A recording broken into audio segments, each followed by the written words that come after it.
Hello friends, welcome to Lakshmi devotional. అందరూ బాగున్నారు friends? అందరూ బాగుండాలని మనసారా కోరుకుంటూ మీ లక్ష్మి. మీకు ఆర్థిక సమస్యలు ఉన్నాయా? నువ్వు ఇస్తావా అని అంటారా? నా తరపున మా బుజ్జి గణపయ్య వరసిద్ధి వినాయక స్వామి అండి. ఈయన మీ ఆర్థిక సమస్యలన్నీ తీర్చేస్తారండి. మీ తరపున నా బుజ్జి గణపయ్యని మీరు కోరుకున్నవన్నీ కూడా త్వరగా నెరవేర్చు స్వామి అని మనసారా కోరుకుంటానండి. ఇప్పుడున్న పరిస్థితుల్లో ఆదాయం ఎంత వచ్చినా ఏదో రూపంలో ఖర్చు వస్తూనే ఉంది. అలా అనవసరం ఖర్చు కాకుండా వచ్చిన డబ్బులు నిలకడగా నిలబడాలి, మనం అనుకున్న పనులన్నీ ఎలాంటి ఆటంకాలు లేకుండా సవ్యంగా జరగాలి అనుకున్నవారు ఇలా 21 మంగళవారాలు లేదా బుధవారాలు, అది కూడా కుదరకపోతే 21 రోజులు క్రమం తప్పకుండా వినాయక స్వామి వారికి ఎర్రటి పువ్వులు గరిక సమర్పించి లక్ష్మీ గణపతి స్తోత్రం 3 లేదా 5 సార్లు పఠించండి. ఇలా పఠిస్తే సమస్యలు పోయి డబ్బులు కుప్పలు కుప్పలుగా వచ్చేస్తాయని అడగాలి అనుకుంటున్నారా?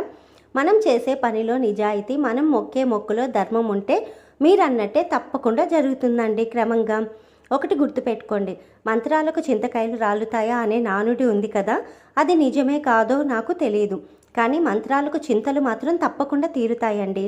ఎలా అంటారా? మనం ప్రతిరోజు ఎన్నో రకాల మాటలు మాట్లాడుతూ వింటూ ఉంటాము. దీనివలన ఒక 50% ప్రయోజనం ఉండదు.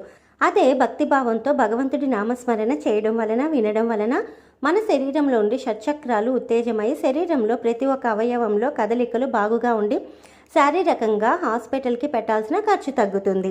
అలాగే మానసికంగా మనల్ని బలంగా చేసి మన పనుల వైపు మనసు నిలకడగా పెట్టేలా చేసి ఆ పనుల్లో విజయం కలిగి ఆర్థికంగా పురోగతి పొందేలా చేస్తుంది. 24 గంటలు కూడా చాలక ఇంకా సమయం కావాలి అనుకొని సంఘంలో ఆర్థికంగా ఉన్నత స్థాయిలో ఉన్న వారి ఆలోచన ముందు ఎంతో విలువైనవి, దేహాన్ని వదిలిపోయిన ప్రాణాన్ని, చేజారిన సమయాన్ని తిరిగి తీసుకురాలేమని తెలిసి కూడా అనవసరమైన మాటలతో ఎంత వృధా చేస్తున్నామో ఒక్కసారి ఆలోచించుకోండి. మన సంకల్పము గట్టిదైతే మన కనుల ముందు నిజమై నిలబడుతుంది మన విజయం. భగవంతుడిపై నమ్మకం, మన పనిలో నిజాయితీ, మన కోరికలో ఆలోచనలో ధర్మం ఉంటే తప్పకుండా మనకు మంచి జరుగుతుందండి. ఒక్కసారి వినాయక స్వామికి ఇలా పూజ చేసి చూడండి. మీకు కలిగిన మంచి మార్పుని మీరే గమనిస్తారు. కొంచెం లాజిక్గా ఆలోచిస్తే దేవుడు మ్యాజిక్ చేసి మన సమస్యలను తీరుస్తారండి. మీరు కోరుకున్న కోరికలన్నీ కూడా నెరవేరాలని మన వరసిద్ధి గణపయ్యను మనసారా కోరుకుంటూ మీ లక్ష్మి.